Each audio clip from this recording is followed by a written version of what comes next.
You are lying in your bed. The dull whirring of your air conditioner is the only thing separating you from total silence.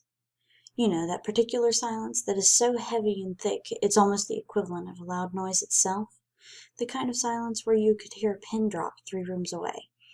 The kind of silence that fills your ears with the sound of your own heartbeat as your ear presses against your pillow. That kind of silence. The dull whirring is the only noise you can hear, a noise that typically goes unnoticed until it is the only noise present. It's comforting, whether you realize it or not, a sort of white noise.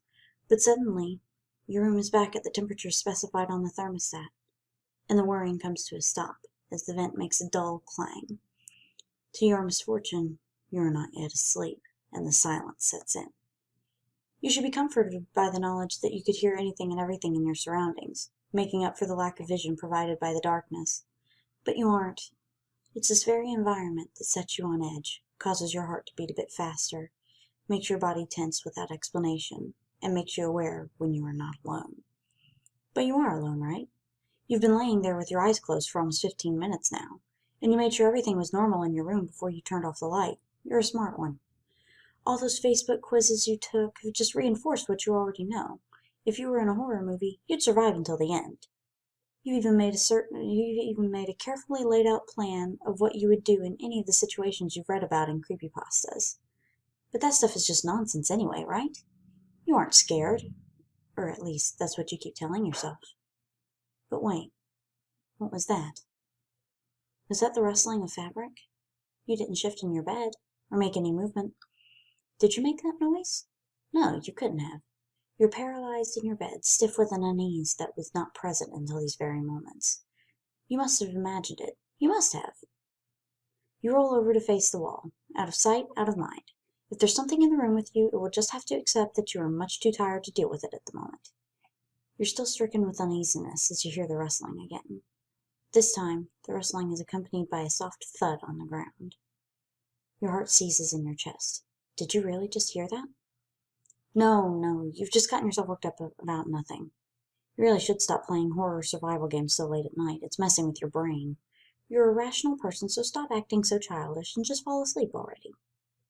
You close your eyes tightly, silently hoping sleep would whisk you away soon. You're practically begging for the safety of the non-existent dream world of your own creation. You're running away in a sense, but there's nothing there, right? You're just tired. I know. As your eyes are clenched tightly shut, you become aware that no matter how much you want to, you can no longer move your arms and legs. Come on now, are you really letting this get to you? What are you, 12 years old? Suck it up and fall asleep already. Now, more tense than ever, that unnerving sound echoes across the room again. The rustling of fabric, followed by a soft thud on the ground. Unwittingly, you're holding your breath now.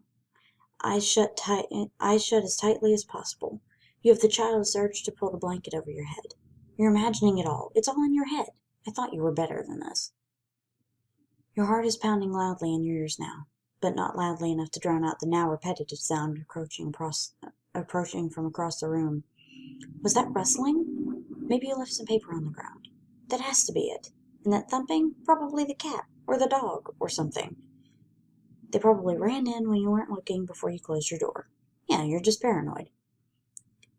The noise is now within a foot of your bed, and with your back to it, you don't dare turn around to investigate. Not that it'd do much good. The only light in your room is the dull glow of your cell phone on the nightstand next to you. You plugged it in before you crawled into bed, remember? But you don't dare turn around and look. There's nothing there, anyway. Minutes that feel like hours pass as you face your wall, stiff as a board, unable to will your uncooperative body to move. You haven't heard the noises in a while now, not since it reached the edge of your bed. You know there's nothing there, you silly. It's this silence, it's messing with you. You really should have turned on some music or something before you went to bed. Suddenly, a familiar clang echoes through the room, followed by that familiar whirring.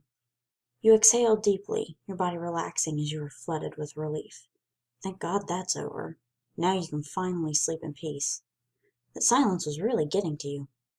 You roll over and open your eyes to check the time on your lit cell phone. It must have been at least an hour since you are greeted face to face with his ear-to-ear grin.